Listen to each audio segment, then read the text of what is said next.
السلام علیکم friends, welcome to کتاب نگری یوٹیوب چینل۔ کتابوں کی نگری میں خوش آمدید۔ میں ہوں آپ کی ہوسٹ اقرا یاسین، اور آج میں آپ کے لیے لے کر آئی ہوں آسما سعید کے قلم سے تحریر کردہ ناول جذبوں کی تجارت کے ایپیسوڈ نمبر 30 کو لے کر۔ اس ایپیسوڈ کو سٹارٹ کرنے سے پہلے آپ کر لیجئے ہمارے چینل کو سبسکرائب، ویڈیو کو لائک اور کلک کر لیجئے بیل آئیکن کو ایپیسوڈ کی جانب۔ حارب کے باہر جاتے ہی سب نے پریشانی میں ایک دوسرے کے چہروں کو دیکھا۔ آفاق کو اس کے اس طرح کے رد عمل کی امید نہیں تھی، وہیں تنزیلہ بیگم بھی حارب کے اس رویے سے پریشان تھی۔ کریم سنجرانی نے سبھی کے چہروں کی طرف دیکھا اور اپنی جگہ سے اٹھ کھڑا ہوا اور قدم بڑھاتے ہوئے آفاق کی طرف آیا۔ آفاق جہانگیر سنجرانی کے پاس بیٹھا ٹانگوں پر کوہنیاں جمائے گہری سوچ میں تھا۔ جیسے ہی کریم سنجرانی آفاق کی طرف آیا، آفاق نے نظر اٹھا کر کریم کی طرف دیکھا اور کریم سنجرانی نے مسکراتے ہوئے آفاق کے آگے اپنا ہاتھ کیا، جس سے آفاق ایک دم چونک گیا تھا، لیکن اگلے ہی پل اس کے چہرے پر مسکراہٹ آ گئی تھی۔ اس نے آگے بڑھ کر کریم سنجرانی کا ہاتھ تھام لیا تھا اور اٹھتے ہوئے اس کو گلے لگایا تھا۔ کریم سنجرانی نے اس کو خوش دلی سے مبارکباد دی اور پھر جہانگیر سنجرانی کی طرف دیکھا جو کسی گہری سوچ میں تھے۔ وہ تھوڑا آگے بڑھا اور جہانگیر سنجرانی کے کندھے پر ہاتھ رکھا۔ ڈیڈ، آپ فکر نہ کریں، حارب کی طرف سے اس کا وقت ہی ہے غصہ۔ شاید وہ اس فیصلے سے انجان تھا یا وہ اس قسم کی توقع نہیں کر رہا تھا۔ وہ چھوٹا ہے ہم سب سے، اور آپ کو اس کی عادت کا تو پتہ ہے۔ وہ سمجھ جائے گا، میں اسے سمجھاؤں گا۔ کریم سنجرانی ابھی بھی حارب کے رویے کو ایک ناسمجھی سے سمجھ رہا تھا، ناسمجھی سمجھ رہا تھا، لیکن وہ حارب کے غصے سے بالکل بھی واقف نہیں تھا۔ ٹھیک کہہ رہے ہو تم، چلو تم ہی سنبھالو حارب کو، میں تو پریشان ہو گیا تھا اس کے اس رویے کو۔ اور مجھے تم بھی جلدی سے بتاؤ کہ تم نے کب شادی کرنی ہے۔ ایسے تو نہیں نا کہ میں اپنے چھوٹے بیٹوں کی شادی کر دوں اور تم ابھی تک بیٹھے رہو۔ اگر تمہیں کوئی لڑکی پسند نہیں ہے تو مجھے بتاؤ، میں ڈھونڈوں، تمہاری ماں ڈھونڈے۔ کریم سنجرانی نے اپنے باپ کی بات سن کر ایک دم چونک گیا تھا۔ اس کے نظروں کے آگے امسل کا سراپا گھوما تھا، اس کی نیلی آنکھیں، سنہری بال اور اس کے معصومیت والا چہرہ جب وہ نکاح نامے پر دستخط کر رہی تھی۔ اس کے کپ کپاتے ہاتھ، وہ سب تو ایک لمحے کے لیے اس کی آنکھوں کے سامنے گھوم گیا تھا، اور وہ اٹلی میں نکلتے وقت اس کی آنکھوں میں سے دیکھ رہی تھی، جیسے پوچھ رہی ہو کہ آپ ہمارے ساتھ ایئرپورٹ تک نہیں چلیں گے۔ وہ اس کی معصومیت بھری باتیں اور اس کا کانفیڈنس، اس کا بائک چلانا، اس کی چھوٹی چھوٹی باتیں ایک لمحے کے لیے کریم سنجرانی کی آنکھوں کے آگے سے گزر چکی تھی۔ اس سے ایک پل کے لیے ہی صحیح، لیکن امسل کو بہت یاد آئی تھی۔ اس کا دل چاہا تھا کہ کاش وہ اس موقع پر اس کی فیملی کے ساتھ ہوتی، لیکن وہ کہاں تھی، کس کے پاس تھی؟ کریم سنجرانی کو کچھ نہیں پتا تھا، اور یہی دکھ، یہی غم اور یہی پریشانی اسے اندر سے ہی اندر کھائے جا رہی تھی۔ ڈیڈ، مجھے دیر ہو رہی ہے، مجھے ضروری کام کے لیے جانا ہے۔ کریم سنجرانی نے اپنے باپ کی بات کو مکمل طور پر اگنور کرتے ہوئے قدم باہر کی طرف لے لیے تھے۔ وہیں جہانگیر سنجرانی گہرا سانس لے کر رہ گئے تھے۔ وہ جتنا اپنے بیٹے کو خوش دیکھنا چاہتا تھا، اتنا ہی اس کے چہرے سے اداسی ختم ہونے کا نام نہیں لیتی تھی۔ ابھی جہانگیر سنجرانی یہی سوچ رہے تھے جب اریبہ منصور بول پڑی، انکل اب حارب کی فکر مت کریں، میں اسے سمجھا دوں گی، بلکہ مجھے تو بہت خوشی ہے کہ حرین میری بھابھی بنے گی اور میں اس کی بھابھی بنوں گی۔ بات کرتے ہوئے اریبہ منصور نے حرین کی طرف دیکھا، جس کے گال سرخ پڑے تھے اور وہ ابھی تک شوق کی کیفیت میں تھی کہ اس کی دعائیں اتنی جلدی قبول ہو جائیں گی، اس نے سوچا ہی نہیں تھا۔ اور اب اریبہ منصور کی بات کو سن کر سبھی کے چہروں پر پریشانی کے اثرات ختم ہو گئے تھے، سبھی کے چہروں پر مسکراہٹ آ گئی تھی۔ وہ سب حارب کی عادت سے واقف تھے، وہ ایسا ہی تھا، جب دل کیا ناراض ہوتا تو کئی کئی دن تک ناراض ہو کر رہتا، اور اگر منانے پر آتے تو ایک چھوٹی سی بات پر ہی مان جاتا۔ سبھی کو یہی پتا تھا کہ اب بھی وہ ناراض ہے یا غصے میں ہے تو اس کا غصہ ٹھنڈا ہو جائے گا۔ وہیں تنزیلہ بیگم نے اپنی بیٹی کا ماتھا پیار سے چوما، اور جہانگیر سنجرانی اریبہ منصور کے ساتھ ڈرائنگ روم سے باہر نکل گئے تھے۔ انہوں نے اریبہ منصور سے احمد منصور کے کیس کے حوالے سے کچھ بات کرنی تھی۔ تنزیلہ بیگم جانتی تھی کہ آفاق کے دماغ میں کیا چل رہا ہے۔ وہ آگے بڑھی اور آگے بڑھ کر اس نے پیار سے آفاق کے چہرے کو چھوا، جس کے چہرے پر پہلے پریشانی تھی اور اب خوشی نمایاں تھی۔ تم کیا سمجھتے تھے تم اپنی ماں سے سب کچھ چھپا لو گے اور تمہاری ماں کو کچھ بھی نہیں پتا چلے گا اور ایسے گھر چھوڑ کر چلے جاؤ گے؟ میں تم سے بہت ناراض ہوں آفاق، تم نے مجھے ماں نہیں سمجھا۔ ماں سمجھا ہوتا تو مجھے سب کچھ بتا دیتے، اور جو اتنی بھی بات ہوئی ہے وہ بھی نہیں ہوتی، تنزیلہ بیگم نے آفاق سے گلہ کرتے ہوئے کہا۔ تنزیلہ بیگم کی بات سن کر آفاق کا شرمندگی سے سر جھکا لیا تھا۔ وہی حرین نے نظریں چرا کر آفاق کی طرف دیکھا تھا، جو سر جھکائے تنزیلہ بیگم کے سامنے کھڑا تھا۔ اس کی دبی دبی مسکراہٹ چہرے پر آئی تھی۔ وہ اپنی جگہ سے اٹھی اور سینے پر ہاتھ باندھتے ہوئے دونوں ماں بیٹے کے پیار سے دیکھ رہی تھی۔ ممی، یہ کیا بات ہوئی کہ بیٹا آتے ہی آپ اپنی بیٹی کو بھول گئی ہیں؟ حرین آنکھیں سکیڑتے ہوئے اپنی شرارتی انداز میں کہا تو آفاق نے چونک کر اس کی طرف دیکھا، جس کے گال تو سرخ پڑ رہے تھے، لیکن اس کا انداز وہی شرارت بھرا تھا۔ حرین کی بات سن کر آفاق کے چہرے کو مسکراہٹ نے چھوا تھا، اور دل سے اللہ تعالیٰ کا شکر ادا کیا تھا کہ اس نے جس محبت کو چاہا تھا وہ محبت اس کو مل گئی تھی۔ تنزیلہ بیگم نے آگے بڑھ کر حرین کو بھی اپنے سینے سے لگایا تھا، اور وہیں دوسرے ہاتھ میں آفاق کا ہاتھ تھا، اور تنزیلہ بیگم نے دل سے اپنے بچوں کو خوش رہنے کی دعا دی۔ کریم سنجرانی کریم سنجرانی جیسے ہی اپنے آفس پہنچا، رضا پہلے سے ہی وہاں پر بیٹھا ہوا تھا اور بےتابی سے کریم سنجرانی کا ویٹ کر رہا تھا۔ جیسے ہی آفس کے کمرے میں انٹر ہوا، رضا فوراً ہی کرسی سے اٹھ گیا تھا، اس لیے کریم سنجرانی کو ایک نظر دیکھا۔ بلیک پینٹ پر آف وائٹ شرٹ پہنے، شرٹ کے آستینوں کو کوہنیوں تک فولڈ کیے کریم سنجرانی لمبے لمبے قدم اٹھاتا ہوا اپنی کرسی پر جا کر بیٹھ گیا تھا، اور رضا نے اجازت لیتے ہوئے دوبارہ کرسی پر بیٹھ گیا تھا۔ ہاں بتاؤ، کیا تم نے بتانا تھا؟ کیا سراغ ملا؟ کریم سنجرانی نے جیسے رضا کو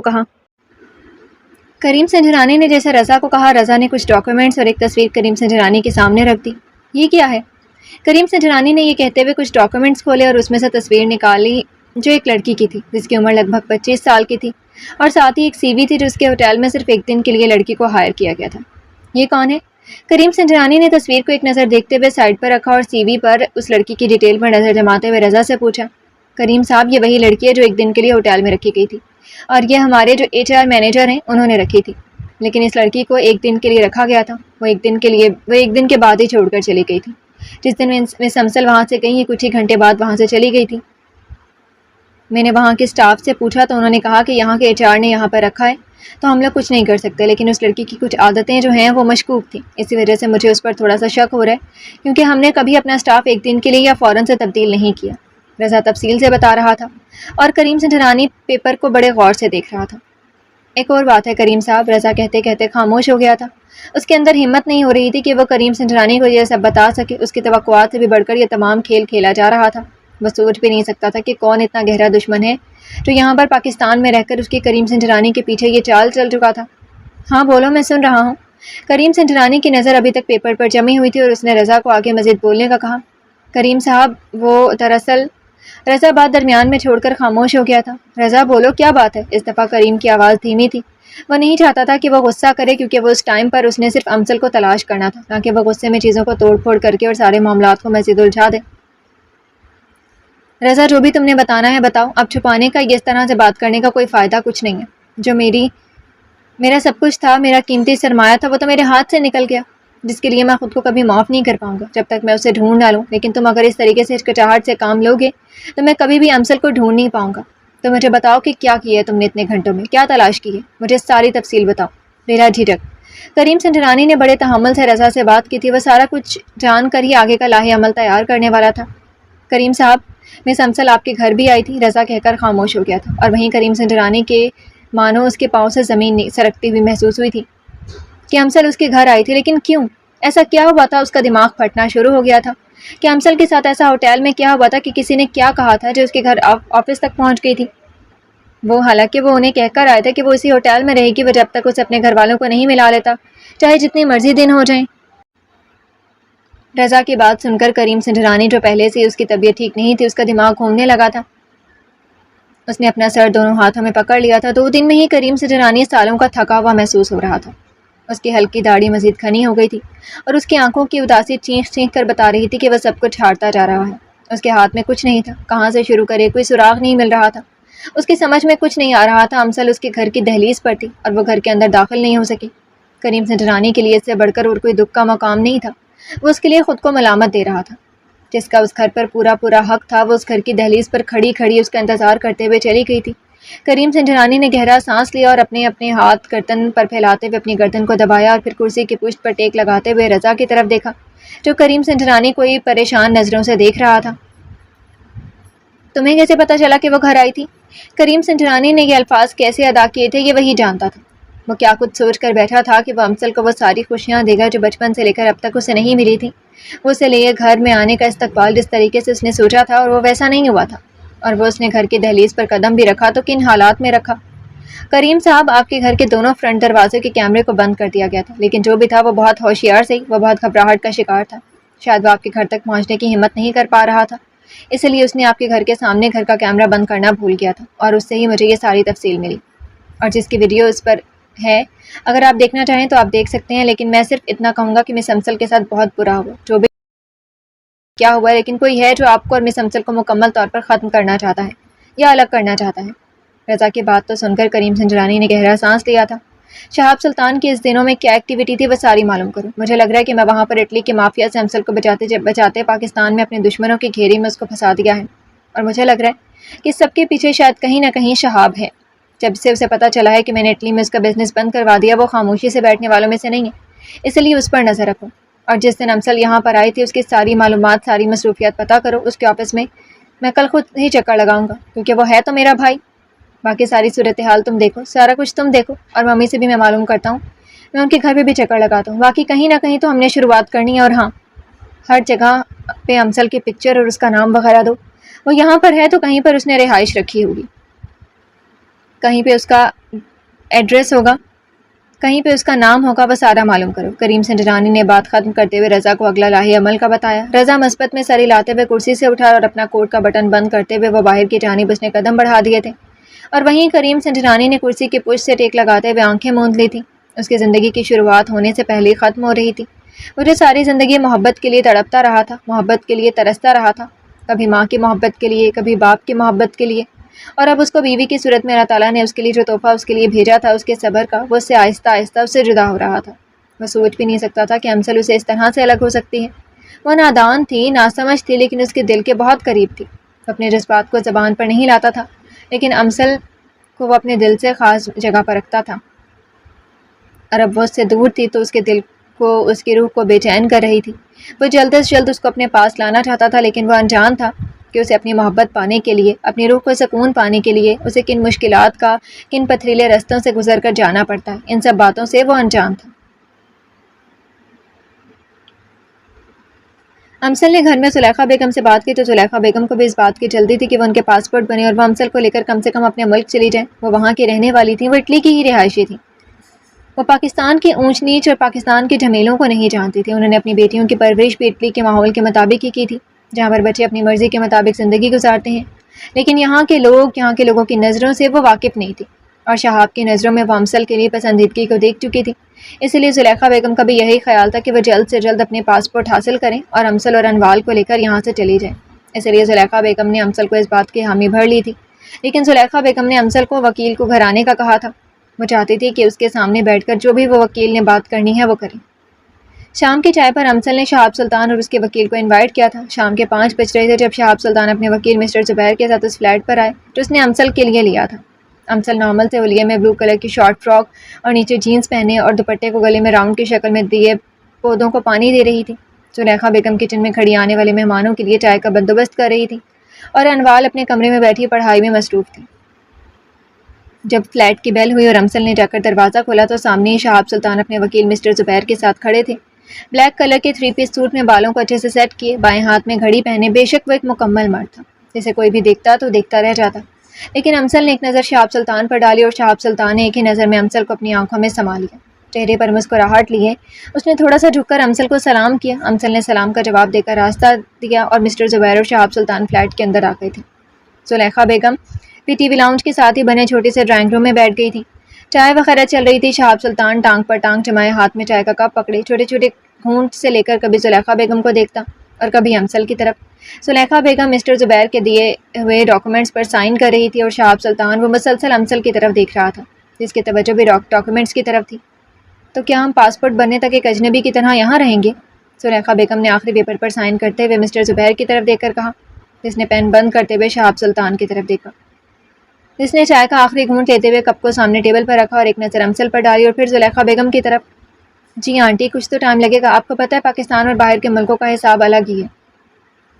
یہاں پر جو کام سالوں میں ہوتے ہیں وہاں مہینوں میں ہو جاتے ہیں، لیکن میری پوری کوشش یہ ہے کہ آپ لوگ 3 مہینے سے پہلے ہی آپ لوگوں کے پاسپورٹ بن جائیں، لیکن اس کا یہ مطلب نہیں ہے کہ آپ اس گھر کو اپنا گھر نہ سمجھیں۔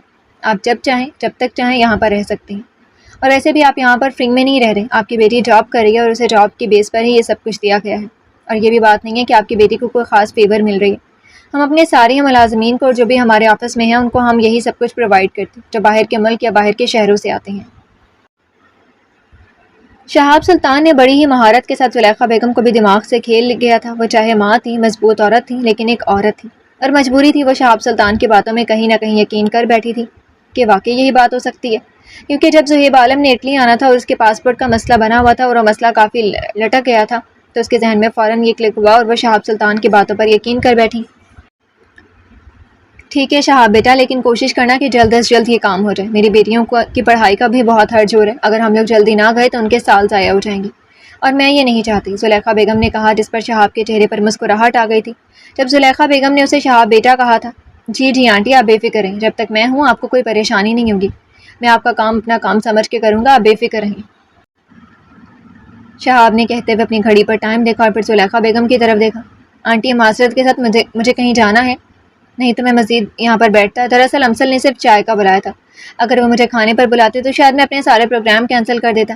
شہاب سلطان کی بات سن کر امسل، جو آرام سے بیٹھی سب کی باتیں سن رہی تھی، ایک دم چونک گئی۔ وہ اب اپنے آپ کو بہت گلٹی فیل کر رہی تھی کہ اس نے صرف چائے پر بلایا اور ساتھ کھانے کا کہا نہیں۔